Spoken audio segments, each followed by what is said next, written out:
চট্টগ্রামে সন্দ্বীপ থানার মাগধরা ইউনিয়নের একটি নুরানি মাদ্রাসা ছাত্রীকে ধর্ষণ করেছিল মাদ্রাসার শিক্ষক। অবশেষে সেই শিক্ষককে যাবজ্জীবন কারাদণ্ড দিয়েছে আদালত।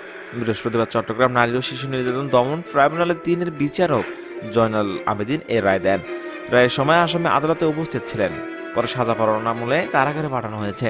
মামলা পরিচালনায় সহযোগিতা করেন অ্যাডভোকেট শিমুল বড়ুয়া।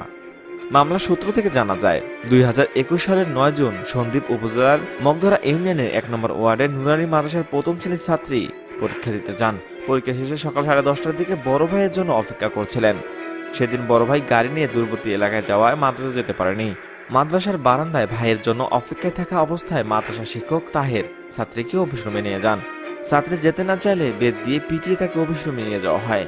মাদ্রাসার শিক্ষার্থীরা সকাল 11টার দিকে চলে গেলে অফিস রুমের ফ্লোরে ছাত্রীকে জোরপূর্বক ধর্ষণ করেন শিক্ষক তাহের। ধর্ষণের কথা কাউকে বললে পুনরায় পেটানো হবে বলে ভয় দেখান তিনি। শিক্ষক পুকুরে গেলে ওই ছাত্রী পালিয়ে বাড়িতে চলে আসে। পরে অসুস্থ অবস্থায় তাকে উপজেলা স্বাস্থ্য কমপ্লেক্সে ও একটি বেসরকারি হাসপাতালে চিকিৎসা দেওয়া হয়।